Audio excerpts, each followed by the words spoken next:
and I quote, "I'll be there in a minute. Give me a second." Time is relative, folks. Time is relative. Yes. So hey, cheers to everybody in the chat. They're a division rival. I don't care how many wins they get. Screw them. That wasn't the take I was expecting to hear. I want to gush over watching live Chris Tanev. I think that we completely underestimate the skill it takes to play defense.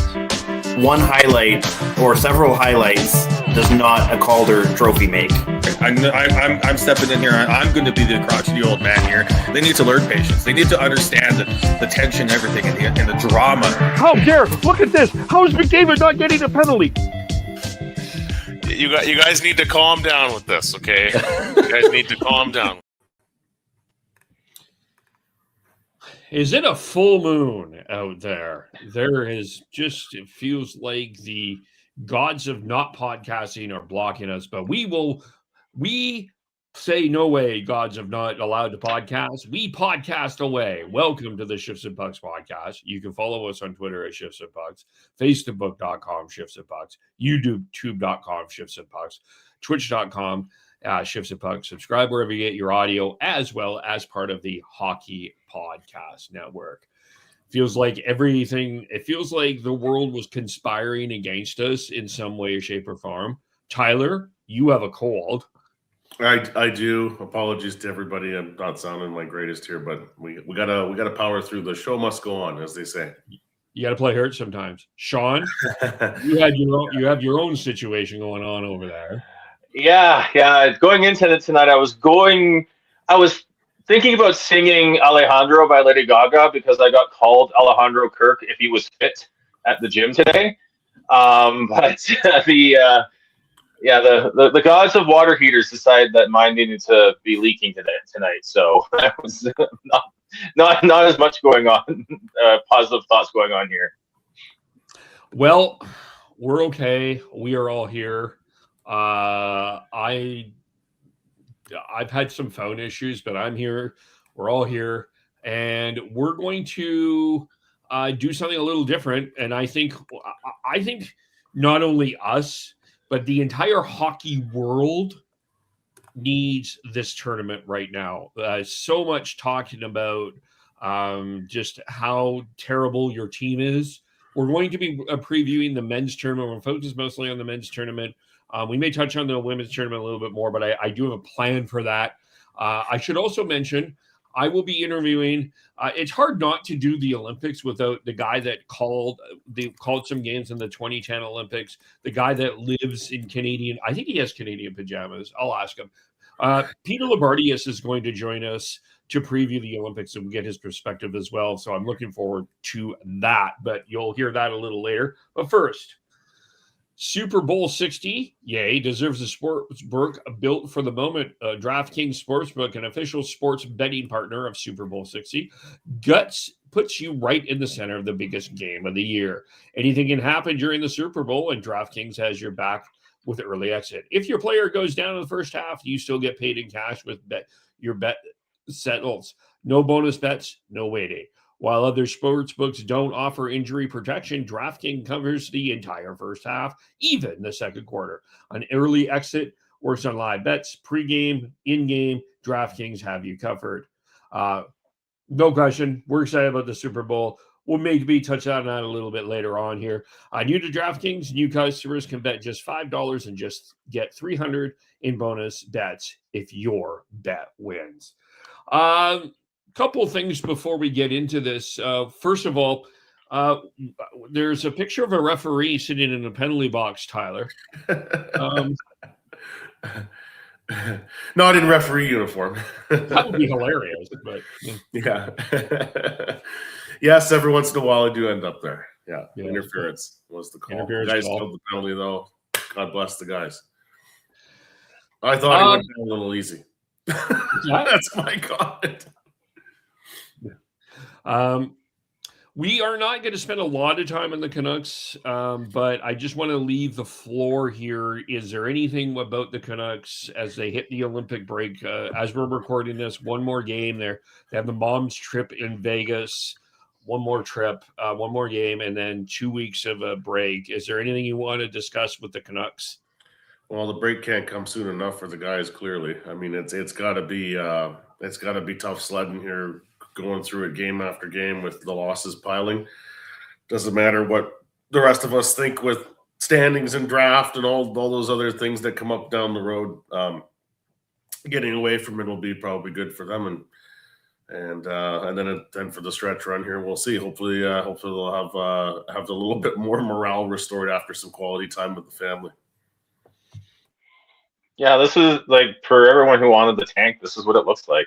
I'm not sure what anyone else was like, if you were expecting anything else. Like, you're gonna have good games where they make it close and put up a good fight. You're gonna have bad games where they get blown out of the water, and you're gonna have games where they find a way to win. Like, but not many. Was it 3 wins in the last 20 or something like that? And like, that's what. Again, I just think it's what do you expect? What did people expect? So I think it's going to be good, awesome to get away from the doom and gloom of the Canucks, the Canucks rebuild and all with all that, and get to talk about very important games. Yes.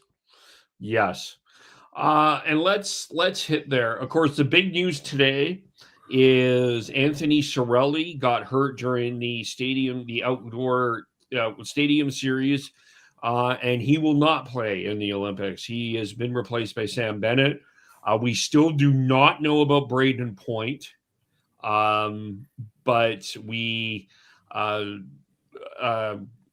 is not going to play, and he's not going to play until the Olympic break. So I guess with Bennett, I think a lot of people were kind of the big controversy out of Canada was Bennett was left out of the lineup. So I guess he's back. He's in the lineup.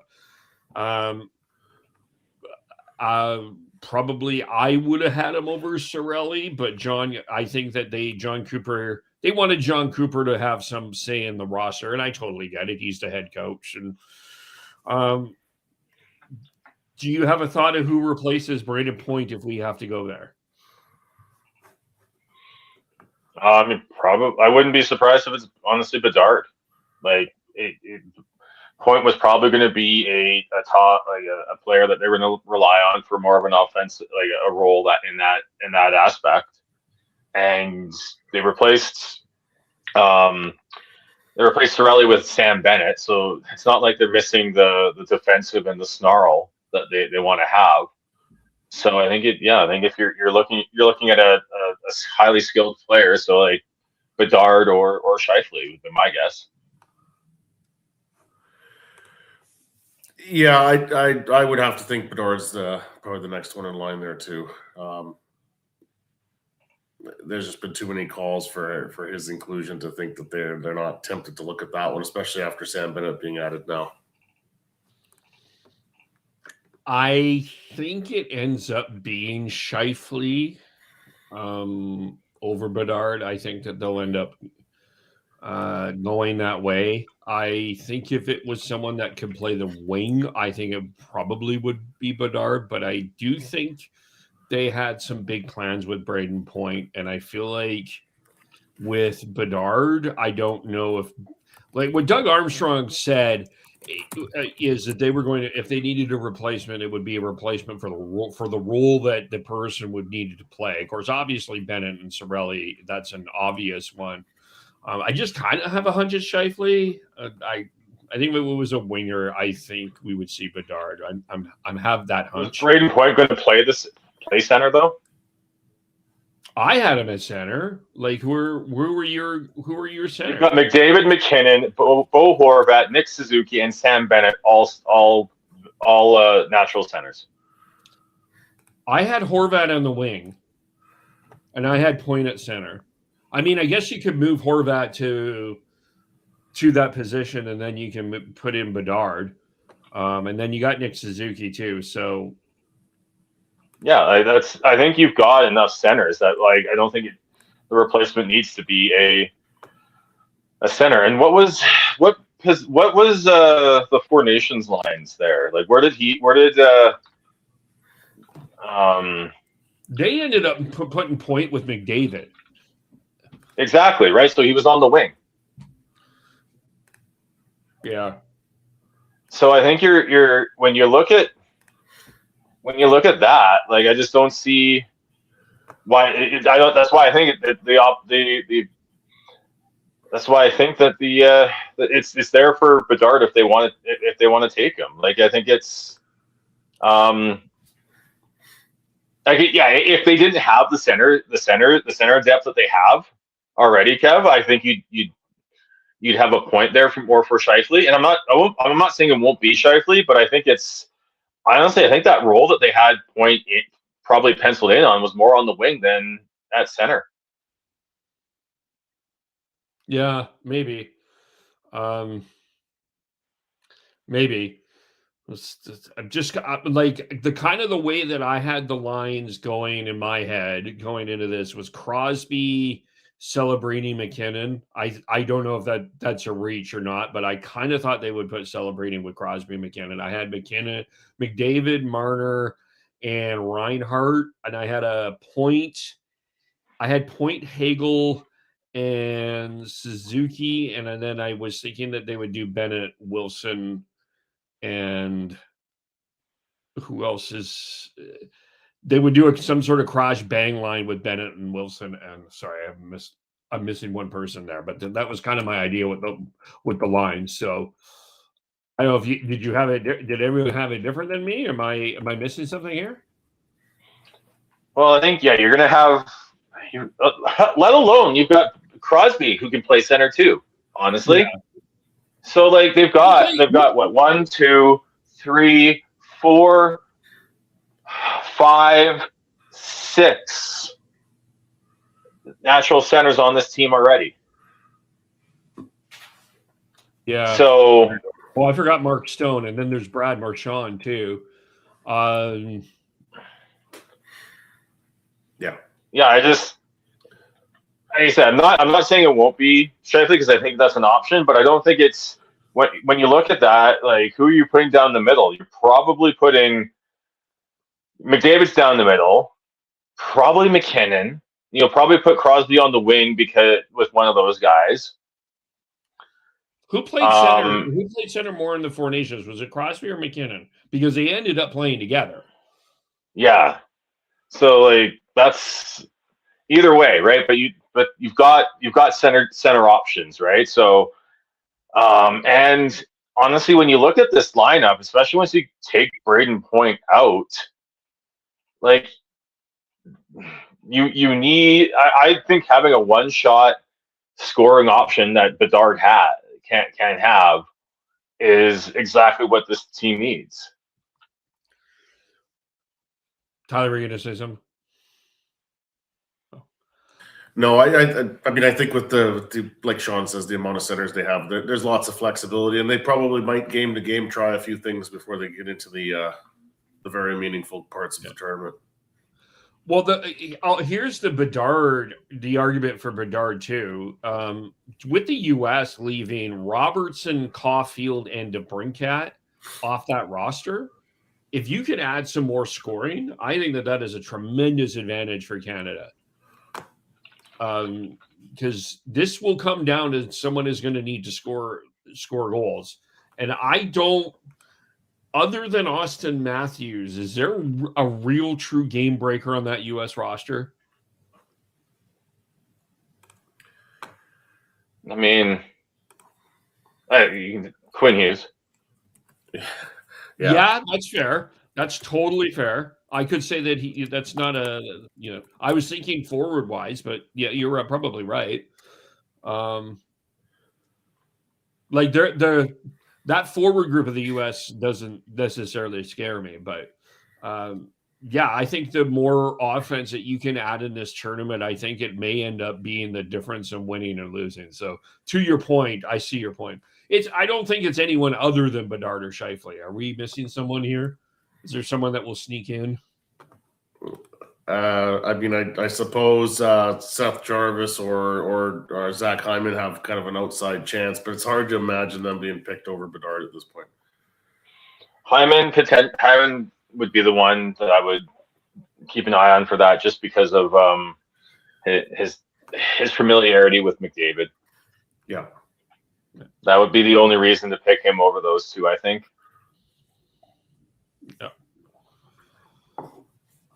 So sticking with the forwards, I think the two intriguing forwards are Macklin Celebrini and Tom Wilson. Let's start with Celebrini.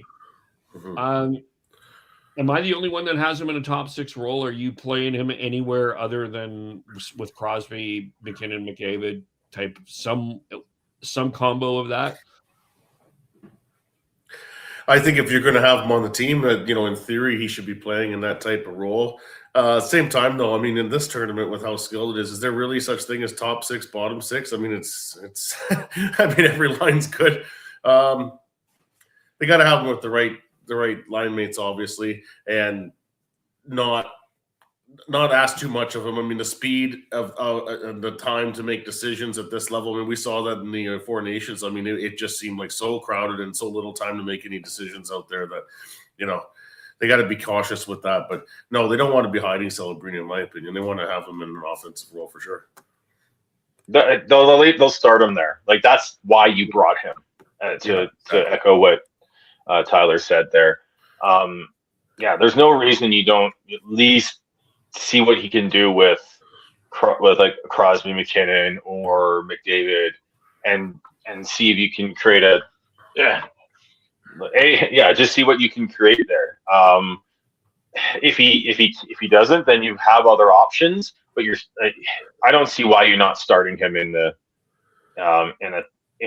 prominent role with one of those centers or lines to see what you can do. Yeah, I agree. I think that there's going to be a lot of intrigue with him. He's had such a phenomenal year. He's so good. I'm a big fan of him. I think he's going to be doing a lot of great things. We're going to talk about him in best player in the world conversations when he gets a little older, but he'll be really intriguing. I got to be honest with you. I know that from most of what I've read on the internet, I am a minority person. I'm not a believer that Tom Wilson should be in this lineup. And I just look at the tournament. I look at how this has been, how this tournament has been set up in terms of the draw.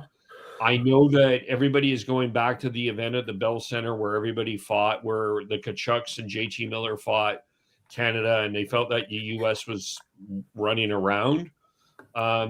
Ultimately, what hurt the U.S. in the end here is they couldn't find that one goal. Emily Kaplan was talking about that on Jeff Marek today. They couldn't find that one goal. And I just felt that the Tom Wilson impact, I feel like, is being a little bit of an overreaction here. And maybe if this tournament was here in North America, I would be more open to this option, but I'm not. I'm actually a little worried that this might end up being a detriment than a benefit to Canada. Am I? I mean, I agree with most of what you said there, but do you really think that Tom Wilson, with this opportunity that he's been given to put the Canadian uniform on, is going to go out there and be a bonehead? Like that last part of it there, I don't see that last part of it. I think he'll be pretty focused.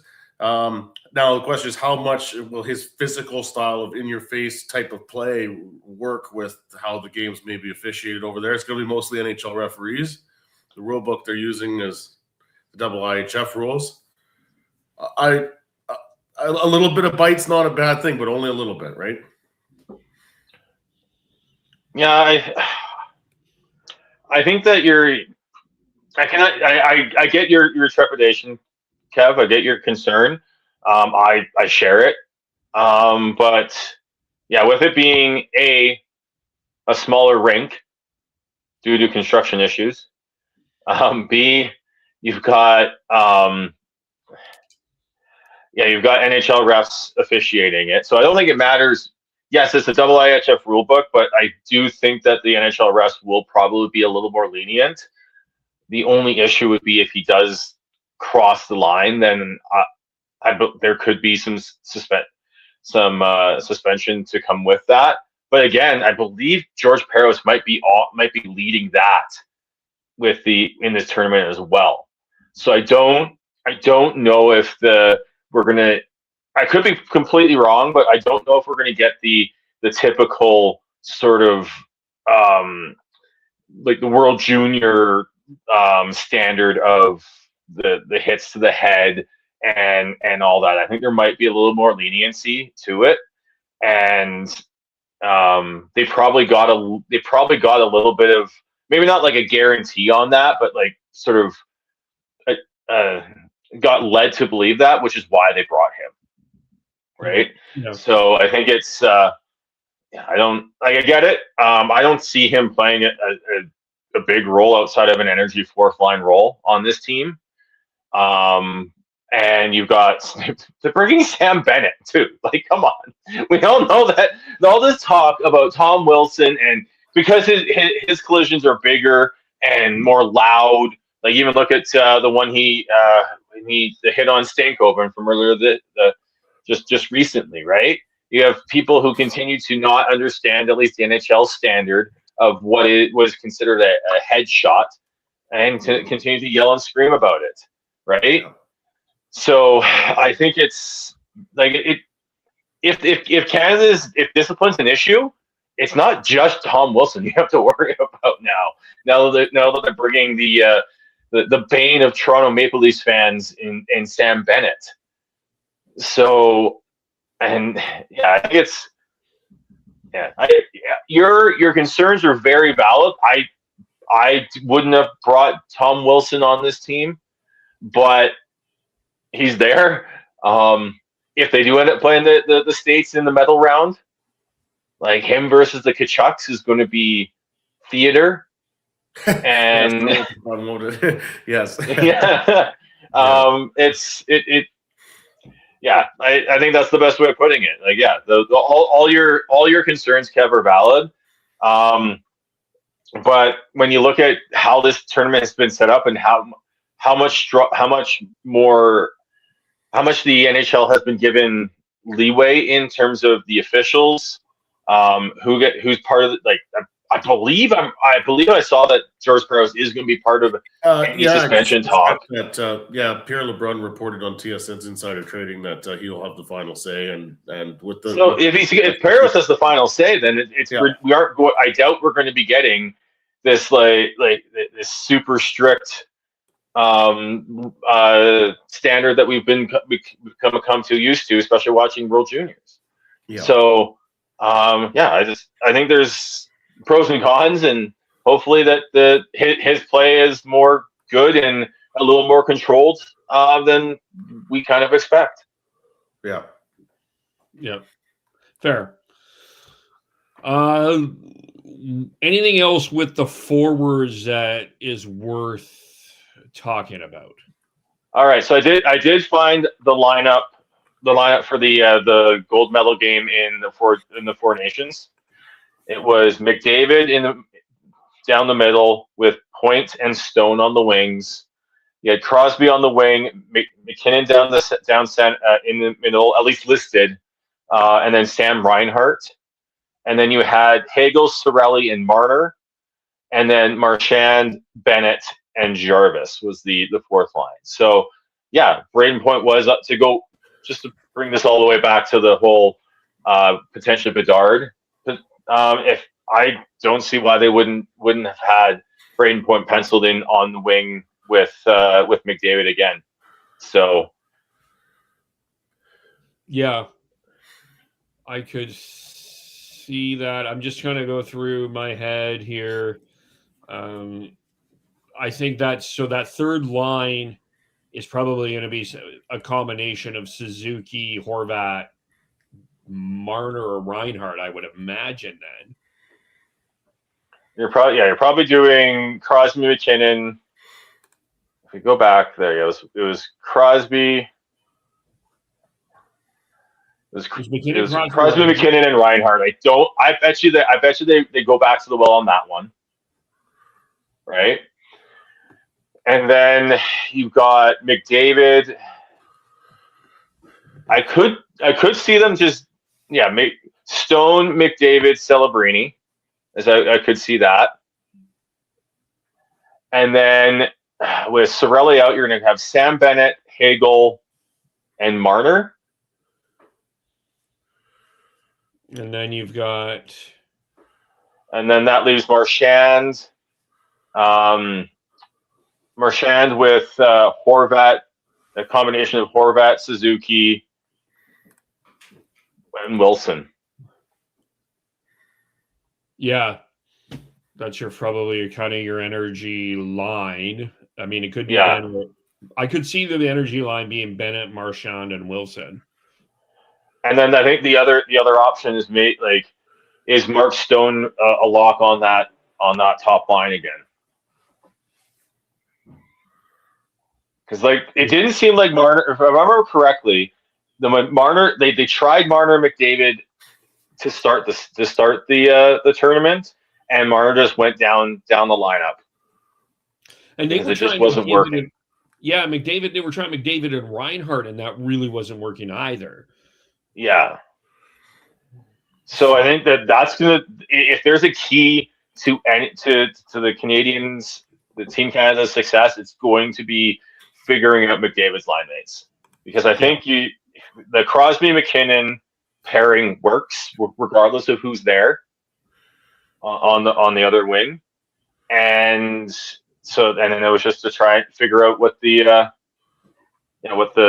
next one was. And then they'll go back to the World Championships. Didn't Celebrini play with Crosby as well? I think so. So there again with Celebrini, there's options for. I could see them putting him. I could see them trying him with Crosby and McKinnon. And then you're looking at. I could see them trying the Reinhart and Marner with McDavid again, if that's the case. Let alone whoever was placing point, right? Yeah. Is that Bedard? Is that do they bring Hyman because of that? Because they had such trouble trying to figure out the chemistry with McDavid? Is that what the direction they go if Point can't go? Yeah. Now that we've talked and found the line combinations and everything, kind of illustrates how important Point really is. Yeah. Oh, don't get Kevin started on Braden Point again. That was his shtick for 2 years. I'm now on the Kucherov shtick now. That's Kevin finally realized Kucherov is a superstar, and I've always thought he was an elite player. I don't think people. If Kucherov played on a Canadian team, he would be considered one of the best players in the world. It's just yes, he still is. I know, but I think people would be talking at him at a higher level. It's ridiculous how little credit he gets. He's a 3-time Art Ross winner. It's embarrassing how we talk about him in hockey. I don't think there's any doubt about it, because he's Russian and not playing on a Canadian team, and there's still Alex Ovechkin playing in the league. The attention level. It does dampen the fact that the brightness of his superstar, but it's not. He still is. It's not. If he was a Leaf, it'd be nauseating to listen to it. Of course. Yeah. Let's head to the defense here. I think that everybody's big concern is Drew Doughty. I feel like I'm in the minority on this. I think Drew Doughty has been waiting for this moment for a long time. I think people forget how much he hates the Tkachuks. He does not. There is no love lost between Drew Doughty and Matthew Tkachuk. And I think he's been salivating at this moment. I think that he was one of the people that was going to play in Beijing. He didn't have the opportunity to do it. He missed the Four Nations because of an injury. Mm-hmm. I think that Drew Doughty is going to be a lot better than a lot of people think. I actually think I have him as my X factor for Canada. I think he's going to surprise a lot of people. Just to correct you, Kev, Doughty was on the Four Nations team. Oh, he did end up playing. He was hurt for most of the year that year. That's why it was. Yeah, he got back just in time. Shea Theodore got injured halfway through that tournament, which is why we got the Thomas Harley weird call up where he couldn't be on the ice if Theodore was on the ice. It was weird. Yeah. Yeah, I know, that was strange, eh? So yeah, no, I agree. I think it's again going back to the fact that it was originally supposed to be just NHL size ice anyways, and then now they still fucked it up somehow in construction. And what is it? It's shorter. Yeah. So I think he'll be fine. I think my issue is that is the key for me is going to be the play of Shea Theodore, because I think he's going to be it won't be Harley in the spot that he was playing in at least in the final of the Four Nations. It'll be Shea Theodore, and because you've got Devin Taves and Cale Makar as your top pair, and Taves is just coming off an injury, but apparently everyone is. And then so yeah, the pairings going into the final, because remember that Theodore was injured, was Taves Makar, Sanheim Parayko, which is probably going to be your shutdown pair, right? Yeah. Because they just brought everyone back, right, on the blue line. I'm not forgetting something. There was nobody different. No. Yeah.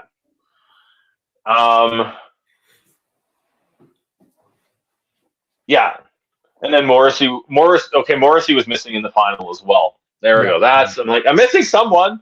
So yeah, Morrissey's going to be huge. Morrissey and Shea Theodore are going to be huge because you're going to need those puck movers on those outside of Cale Makar to be successful in this tournament. It's not going to be as, especially Canada's not facing in the States, so it's not going to be as physical and violent as that, at least as that game was. Especially those games were, especially the round robin game, but it's still going to be tight checking, and you're going to need to be crisp with your passes, and that's what those two are best known for in their games is smart, crisp plays. So I think that the key to that will be the play of those two. The other thing I wanted to mention about Doughty, which I think will be invaluable experience, is not very many of these guys have played in the Olympics before. I mean, there's Sidney Crosby, but Doughty as well. The whole experience of managing the time off, getting used to the accommodations, the rhythm of the tournament. What if things are going sideways early? Just having that experience back there, I think, is going to be huge for Canada.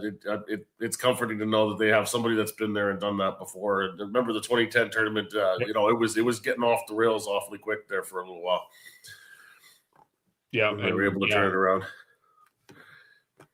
Yeah. Yep. Sure. Yeah.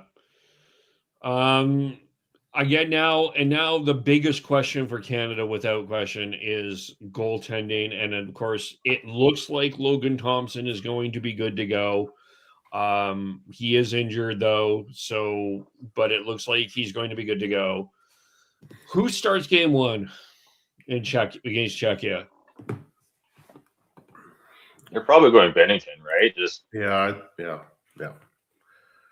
I'll toss you my theory, and you tell me if I'm off base. I think they give Bennington a game, Thompson a game, Kemper a game. I think by the time when they go to the medal round, they are going to determine who that number one goalie is. And I got to be honest with you, I don't see it being anybody else than Jordan Bennington. I think Cooper trusts him. I know that most of Canada doesn't, but I think Cooper does. I think that I still think even as bad of a year that Bennington has had, this is still his net to lose. I agree with that. I don't think all three goalies are getting in the preliminary round. I think I'm not sure who has the inside track for the number two job, whether it's Thompson or Kemper, but I don't see the third one appearing. There'll be different goalies for the first two games in my estimation, and then they'll make a choice from there. Yeah, I agree with Tyler. I don't see all three getting a start. I think it's Thompson, as long as he's healthy, I think has the inside track for that second job. He should have been on the Four Nations team, but politics or whatever. P is for Peggy, Sean. But I honestly think that it'll be Binnington game 1, and then you've got who are they playing in game 2? Switzerland. Like, I think it is Binnington's job to lose, because Switzerland, Czechia is not a team to look past. So it's a good game to start because it's not like you're facing a low life and you're building up. The game against Switzerland is going to be probably a step down from that. Not much. The Swiss always seem to play hard. So I think you'll see probably Thompson get that game, and then they'll make their decision based after that. But I think it's Binnington's job to lose. Yeah. All right. Are you concerned about Binnington, or are we? I'm more confident going into the Olympics this year with him than I was going into the Four Nations last year, but not much. I mean, we'll really have a discussion if if he's shaky in the first game and then they go with the next goalie and that doesn't look much better, then it'll be time to to start freaking out over the goaltending. But no, Jordan Binnington's shown he's a big game player. We saw it last year. Yep. I mean, and it's comforting. I think for Connor McDavid, this must be comforting. I mean, he's played with shaky goaltending throughout his entire career at Edmonton. Why not with Team Canada? Have same shaky goaltending. It just makes you feel a little bit more comfortable, Connor. Well, there's shaky and then there's also like screws loose. Like, like Binnington's it's a different type of shaky. It's not leaky. It's mental. I know. Like I'm kind of wondered. I was kind of surprised he didn't fly to Tampa to try to join into that Swayman Vasilevsky fight on Sunday. Wait, why am I not in this? Yeah. But yeah, Cooper trusts him. I think Binnington has shown that if he's got the right, a good structure in front of him, and St. Louis doesn't have a great structure right now, which is why he's struggling. He's good. So that's like we look at the save percentages of all three. Kemper and Thompson are both at .921. Well, this is 5-on-5, by the way, and then you have to go all the way down to .882 for Binnington. But I think St. Louis has struggled this year more than just him. So yeah. I think it's that the just spouting the .882 save percentage. I don't think it says the whole story. Well, I also think it's not. I mean, we focus on the stats, and the stats are one thing, but it's when do you make that big save, right? And he did do it. He did do it in overtime against the U.S. He made a massive save here. So, and I can't remember who that was against. Was that Matthews? I think it was. Yeah. Yeah. I mean, he made a massive. Yeah. So, it's. I think with Binnington, you toss that all aside and you go and you count on what he can do. And I got to tell you, if you're the U.S., I'm not exactly convinced that Connor Hellebuyck is at the top of his game right now. Winnipeg is really struggling as well, and he hasn't been great since he came back from his injury. So as much as people think that the U.S. have an advantage in goaltending, I have a hot take, which we'll get into a little bit later. But I'm not convinced that the U.S. has a massive advantage with Connor Hellebuyck over Jordan Binnington necessarily. That's all I'll say at this point. Anything else with Team Canada that we need to discuss? No, I don't think so. I mean, let's just drop the puck. I mean, it's been a tough season to be a Canuck fan. I can't wait for this thing to get started. So February 12th against Czechia, I think was it 7:30 in the morning Pacific time, 8:30 Mountain, I think is the puck drop for that one. Then they'll play the next day against Switzerland a little later, and then they have, I think, a day or two between games before their third one. Yeah, before I was just gonna say the women's tournament actually gets started 2 days from now against Finland, so they're actually starting before the opening ceremony.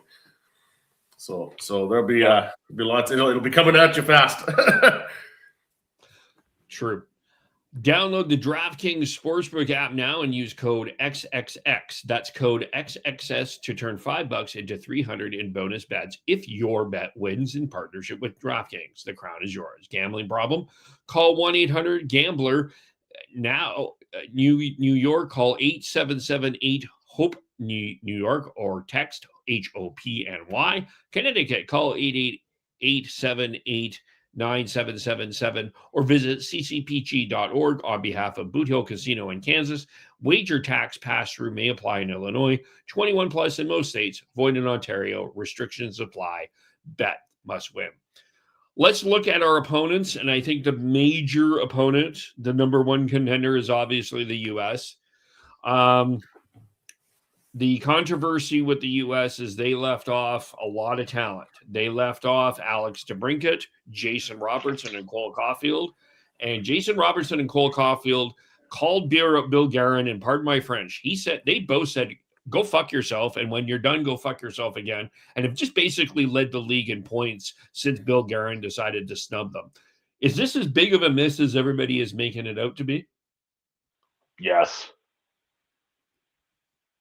When you look at Team Canada, and I said that they had why I think they need to go high skilled if they're replacing Braden Point is because I think they need a little bit more of that. They've got the snarl, and they've got the defensive players in the bottom half of the lineup, but it feels like the States went even heavier on that, and like leaving off they are the three highest goal scoring Americans in the NHL this year, and they're not on the Olympic team. If you had at least one of them, then I think you'd feel a little bit better. But not having all three is a huge miss. Yeah, it makes you wonder. Like, I don't think it's an egotistical move. It's more of a style of play kind of choice, and to me, that's puzzling. Like, if you're the American team, you should be leaning in entirely on the skill and the speed. And I don't know what they're thinking there. I mean, you could make an argument if you put these three in the lineup, the U.S. lineup may not have the high end of Crosby, McKinnon, McDavid, but their lineup with that, I would argue, would be more skilled than the Canadian forward groups. It's really surprising to me. But do you think that they felt some pressure to make some changes because they didn't win the Four Nations? I mean, they were that close. I mean, it's not like they had to do a big overhaul of the thing, but maybe there was. There was some influence for the forward.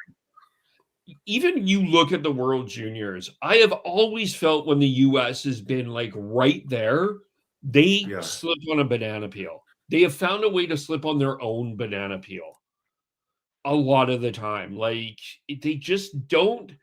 They can't seem to put this. Like, they can't seem to put this over the finish line in a lot of ways. Like, it's whether it's roster construction or there's this big pressure to recoup the miracle on ice. They just can't seem to put it across. Yeah. And I just, it's so weird to me, but I don't know if anyone who sees it the same way, but that's kind of something I've kind of noticed myself. But I think for me, the big two that, like, I'm looking at their roster and I'm wondering why, like, JT Miller. He's not the player that he used to be like 2 years ago. You've got Brock Nelson and Vincent Trocheck. I think are the three that you have to question why you went with all three of them. I can understand going with one or two of them, just because you want, again, the having options at center. Although you've got Eichel, Matthews, Jack Hughes, Dylan Larkin, Trocheck, Miller, Nelson. So you got seven players who can play center. I think when you look at that, I can understand. Like, I think when you look at it, yeah, you said you got the Tkachuk brothers who bring skill and grit. Boldy, Gensel, Matthews, Eichel, all top end players. You've got Larkin, Jack Hughes, probably more quote unquote soft skill there. Tage Thompson, big, lanky, has a lot of skill. So maybe they do feel like they need a little more quote unquote snarl, but like it's not like they're a small team. Boldy's doesn't shy away from it. And it's not like Jason Robertson's small. Like that's the big one for me. I can understand if you're looking at it at your lineup and thinking that DeBrincat and Cole Caulfield are when you look at your lineup, you don't have room for some sort of smaller skilled players. I disagree, but I can understand the thinking. But Jason Robertson's he's a big boy. So like I don't get it, especially when you got Trocheck and Miller specifically who just have not played well at all this year. Yeah, that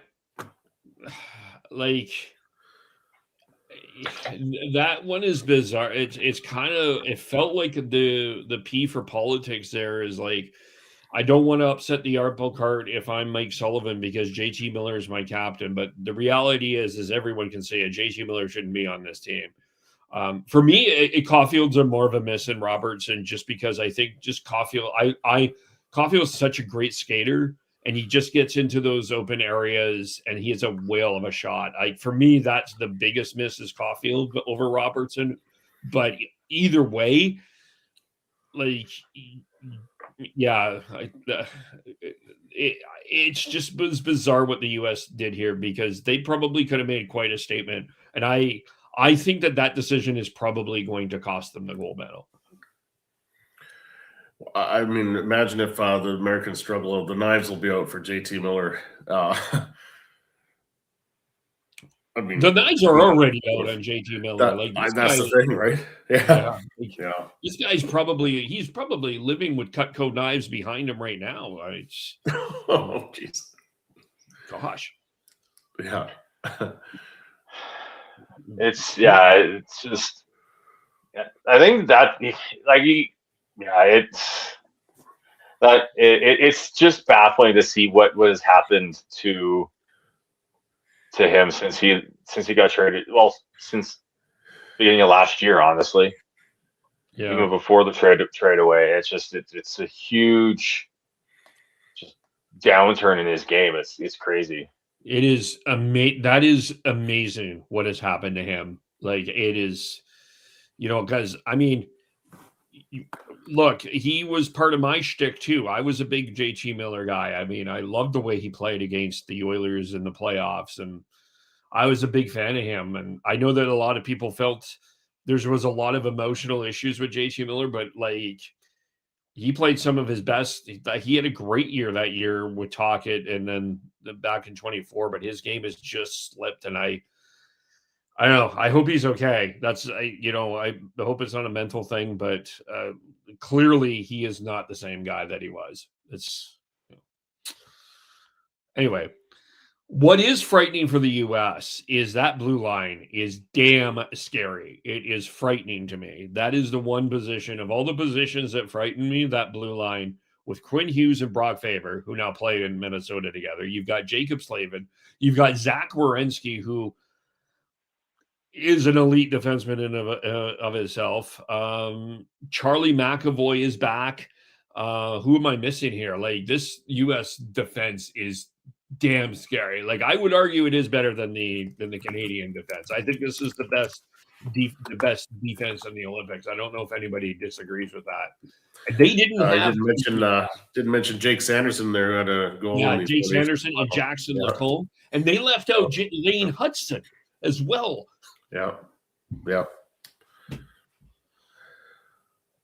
I mean, leaving out Lane Hudson, I think is understandable when you already have the Quinn Hughes, a Zach Werenski, who can power play your quarterback your power play and be your big puck movers, as well as McAvoy's not a slouch in that.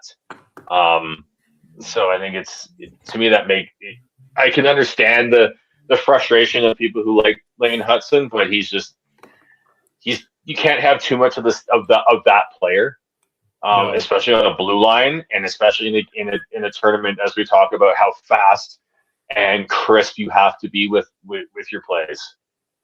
Yeah. And Jackson Lacombe is no slouch. Trust me. Like, he's no slouch. He's a damn good defenseman in himself. And if you're in the East, you probably haven't seen enough of him. He's the kind of guy, if they're wanting to play that physical game, he's the guy that you take over Lane Hudson, with all due respect to Lane Hudson. Like, just for sure. My hot take is I think Sweden has the best goaltending in this tournament. I think that Philip Gustafsson is playing really well right now. I think he's going to carry most of the load. I don't think we see a lot of Jacob Markstrom. Sweden, I have some concerns with Sweden, but I think Sweden has the best goaltending in this tournament with Philip Gustafsson and Jesper Walsat and Jacob Markstrom. Am I going to get pushed back on this?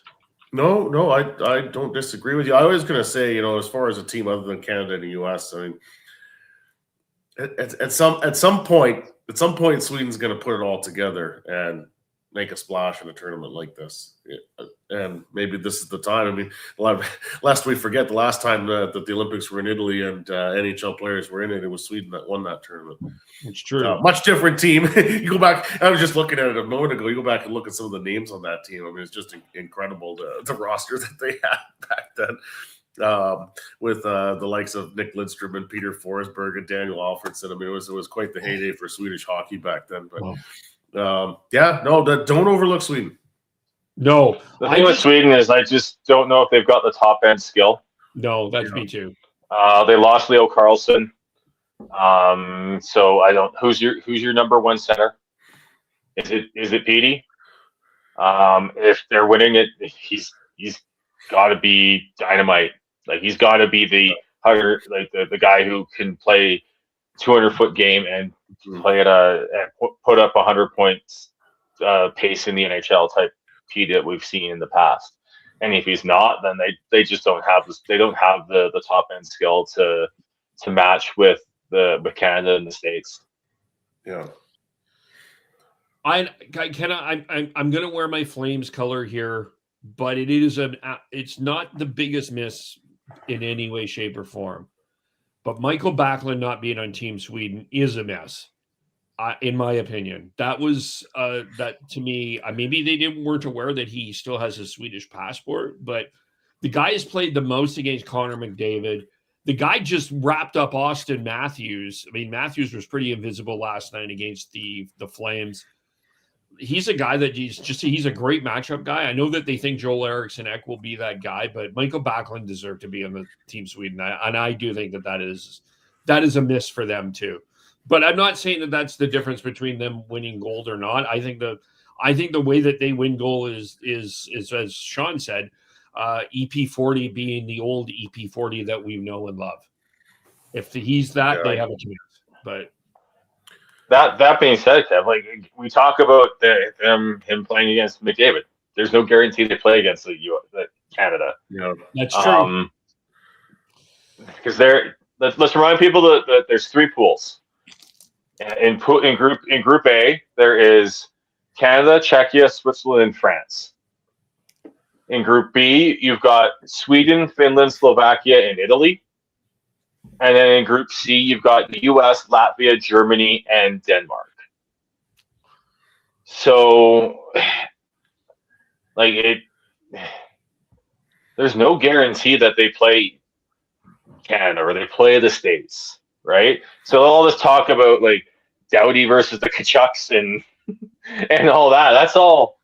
That could they may not even play. I hope they do, but they might not even play. It's fun to dream about. So Can we take just a quick little sidebar here? I kind of wish that they set this up a little bit better with some more drama in the beginning here. Like Finland, Sweden is going to be fun, but like we don't even get to see. We're not even guaranteed McDavid versus Draisaitl, which would have been an underrated, fun little matchup to have. Canada, Germany. Like there's not a lot of spice in the round robin tournament. Well, there often isn't with this. I mean, it's I'm just trying to check on how the qualifying happens, but it's based on results from the last few years, right? Like, yeah. And there's a lot of other factors that go into that. The World Championship, so in 2010 you got Canada and U.S. in the same preliminary group, but I was just kind of I was just kind of lucky that it ended up going that way based on the previous quadrennial and how the World Championships have gone. I want my drama. I'm still trying. I'm trying to figure out how the medal round and the playoffs and medal round they seed teams and all that. So because we will get some. I think we will get we'll get Canada. We'll get Canada versus one of Sweden, U.S. or Finland for sure. Whether or not we get two or all three, I don't know. So the teams are ranked 1 through 12 after the preliminary round. So the winners of each group get through to the quarterfinals plus the next best record, and then after that, 5 through 12 they play a elimination game. Okay. So yeah, I think everybody advances. Everybody's guaranteed. Yeah. So so there's no guarantee that you play. Yeah, because if we look at the pools again, the groups, Canada and Czechia are going to be 1-2 in Group A most likely. Finland and Sweden should be 1-2 in Group B. U.S. should run away with Group C with Germany probably in finishing second. So you're not gonna unless Finland stumbles. I think out of the four nations group, they all should be in the quarterfinals already, and you won't play them unless you win your quarter and go into the semi. Yeah. The way they determined the teams for the men's tournament was obviously Italy's in automatically, and then the top 7 teams in the 2023 IIHF World Rankings at June 2nd, 2023. So what influenced that goes back as far as the 2020 World Championship. So we're that, there's a lot of things that went into this that are not based on recent results that form these groups. Yeah. And they've always done it in terms of that. It's statistical. It's unbiased. As much as we want to see, we want to see the different all that. Yeah, it's all about that for the IOC. Yeah. The bottom 4 teams had to play their way in through qualification tournaments in 2024, and they were Slovakia, Latvia, Denmark, and then France got in to replace. I don't know if it was. I guess they're the replacement for Russia, I think, is what ended up with France there. But yeah, so that's how you got the teams. Yeah. All right. Before we pick the winners, which team is going? Sorry, which team is going to cause chaos? Is this where we say Latvia? That's what I was saying. Latvia does it all the time. Yeah, I mean, they're just frothing for that. Funnest fans for sure. What do you think, Sean? I'd say I feel like Czechia has probably got the chance at upsetting the apple cart out of the four nations teams. Yeah. I get the sense that Czechia is going to be a little bitter that they were not involved in that Four Nations tournament, and they're going to be making. I do think they're going to make a statement. Tyler, what do you I say? think that. I mean, I'm always concerned about a Finland matchup, but I don't think this team's too much to be concerned about this time around. But yeah, you never know when like a Latvia or a Germany or a Switzerland's going to cause a team to stub their toe. Like Latvia's got Lucas Dostal, Karlovic Melka, and Dan Vladar in net. Like if they a lot of that comes down to whose goaltending gets hot. Really, Yeah, is what it comes down to. Latvia is going to have Arthur Shilovs, Elvis Merzlikins. Finland, like I'm not saying like Finland's part of the top four, so I think, but Finland just lost Ukko-Pekka UPL to an injury, and they brought in Joonas Korpisalo, but they were probably going to go with either Lankinen or Saros. why am I Saros? My mind kept going to Rask, and I don't know why. Yes. I'm like, no, that's wrong, Sean. And then Germany, I think, it's just they've got Draisaitl, but I just don't see them. I don't know if they've got the depth, enough depth behind them. Yeah. Well, again, we want McDavid to feel comfortable with shaky goaltending. Draisaitl and the lack of depth around him, hey, it's comforting for him too. The same thing. Yeah. Sorry. Yeah. Yeah, when your goaltending for the for Germany is Maximilian Franzreb from Adler Mannheim, Matthias Niederberger from Red Bull München, and then actually their starter is going to be 34-year-old Philip Grubauer. Also, I saw on Czechia there's 40-year-old Roman Cervenka. Oh yes, I was like, Roman Cervenka on that team. So that's what's kind of hilarious about all this is like you've got the top teams that have all like full the rosters full of NHLers, and then you start getting into like those these teams that we're talking about that could upset the apple cart, and they have a lot of players who are like maybe got a cup of tea in the NHL or even didn't in the case of Germany. So I'm kind of intrigued by Switzerland. I think they'll be interesting too. Nico Hischier. I don't know. I think Germany might be better than people think. With Moritz Seider on that team too, they may be better. It's either going to be Czechia or Slovakia that upsets the apple cart. To me, I think those are the two teams that could cause the most chaos. Yeah, and which is why I like the fact that Canada's starting against Czechia, because it's not a gimme. Like they're going to have to show up. Yeah. For sure. And then, Switzerland, you've got Kevin Fiala, Nico Hischier, Timo Meyer, Nino Niederreiter. That's a Pia pretty Suter good up net, up front.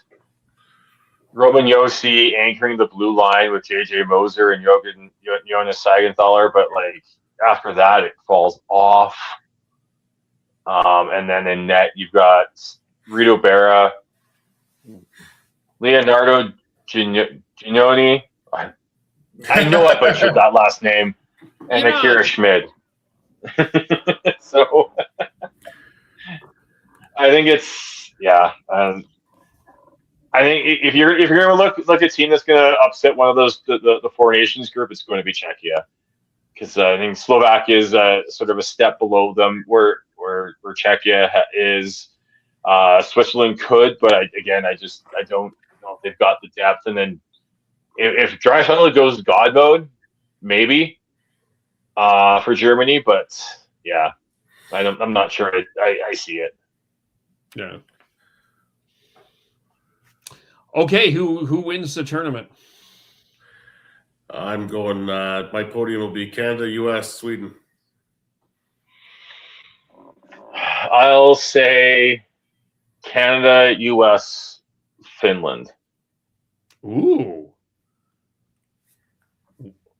You think Finland upsets Sweden? Or is it Finland, Sweden? Okay. Yeah, okay. Canada, U.S. are gold, silver. And I'm gonna be like Tyler. I'm gonna go bronze, Sweden. I just that Finland team doesn't.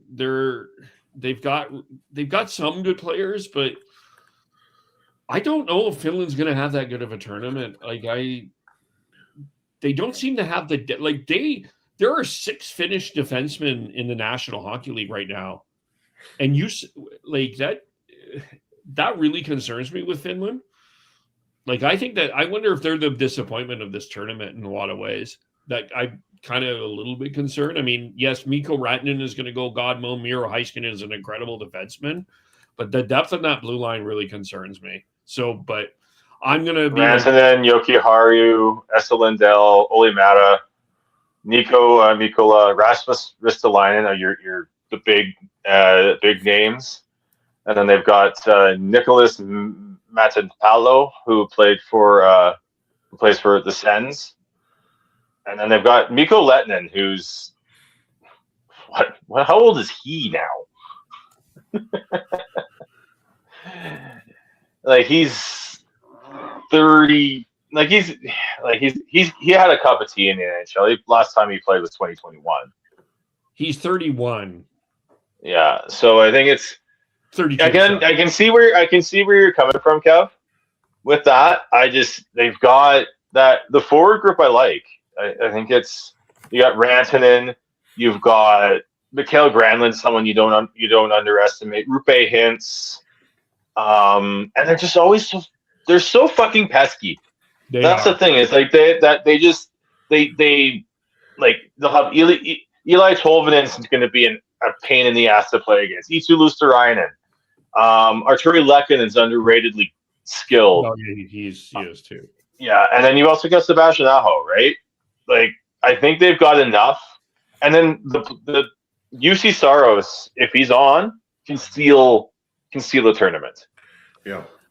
I think that is the underrated part of this. Is I think that we focus so much on Canada and US and Sweden. I think a lot of these other teams and these other players, I think that these games are going to be absolutely even some of these lower games are going to be so great because this has been a long time opportunity for a lot of these players have not had the opportunity. And I think that's going to be really special to watch. I think the games are going to be really intense. They're not going to be physical, fisticuff intense, but just intense, good hockey. I don't see a lot of blowouts. I mean, there probably will be because there always is, but I think that a lot of these teams are going to be playing really hard, which I think makes this great. Yeah.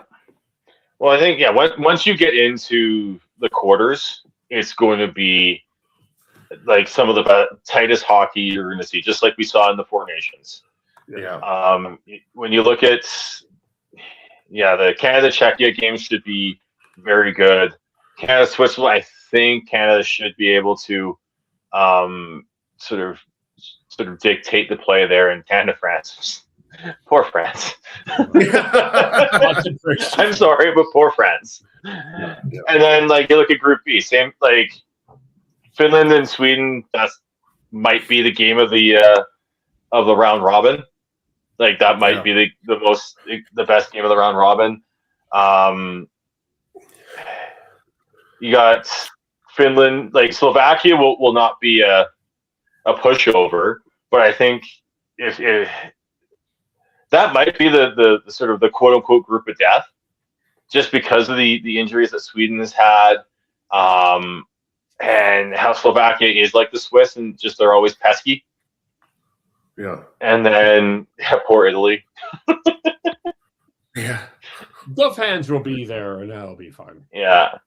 And then like the state should just run over their group, honestly, which might be a blessing in disguise for the rest of the tournament for everyone else.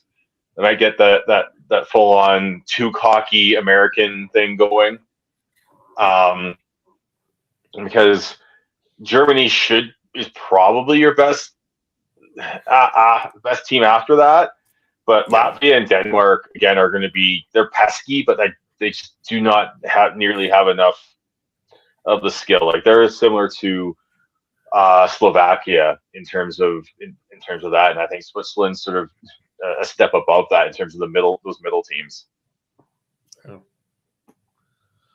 Well, it is certainly going to be fun. We're looking forward to it. It's going to be great to watch competitive hockey. Tyler, I was saying to Sean on our last podcast, we were talking about the Canucks, and I talked about this with Dan too. I have rebuild fatigue.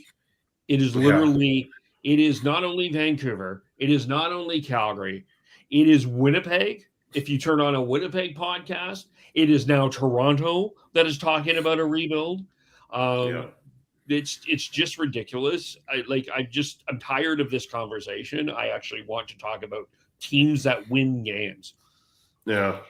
Well, that's why we watch. We watch to see wins. We don't watch for, like fantasy roster purposes and hypotheticals. So it's I'm with you on that. It eventually does become exhausting. Yeah. Before we close, I wanted to open with this, but when we get into a flow, our thoughts have to go to the Southern Alberta Mustangs, who tragically lost three young men, Cameron Casorso and JJ Wright, who are both from Kamloops, and Caden Fine, who was 17, and from Alabama, coming from Alabama to play hockey. They hit a semi truck north of the entrance to Stavely, which is just near the town of Nanton, for those who are not aware, south of Calgary, 150 kilometers south. And just an absolutely horrible situation. And I wanted to give my thoughts to, it kind of brought up the Humboldt Bronco memory. I'm not going to lie. Kind of just shook, just horrible. And I do want to also shout out a team in Denver, or a team in California. They are the Southern California Lady Flyers, and they lost their driver in a tournament in Denver, and 8 other players were injured. And a couple of amazing things is the father, one of the players on that team, it was her father that passed away in that collision, and they ended up winning a tournament in Denver, in Littleton, Colorado. And I wanted to give them their thoughts as well, because it's that happened this week. I was talking to Tyler off air, Sean, the amount of times that I talk on air about semi collisions, and it's just tragic. I don't know. I have no other words to say, but other than to give them the thoughts. And it is. You've said that all very beautifully on behalf of the three of us. Just be safe out there, everybody. Life can be over in an instant. Yeah. All right. How do we follow everyone? I am BitterCanuck03 on Twitter. And how do you say yes in Spanish? See. Hawks! Go Seahawks! Yes. Oh my gosh. Got the cap, yes. Yeah, that's pretty well done. I thought this was going to be an Alejandro Kirk reference here, but anyways, let's keep Alejandro. T-Noble, T-N-O-B-L-E for me on X. Chris is Schneid's, SCHNEIDZ. Devin, you can find him on Instagram, either with Gord's Dad or Devin Holmes Smith. I am KEVOLE on all those social medias. Just a reminder, I will be doing a preview with Mr. Canada, Peter Labardius. That will come out on Thursday, Friday, so watch out for that. Thank you, everyone, for watching. Thank you for listening, and we will talk to you all very soon. Bye for now.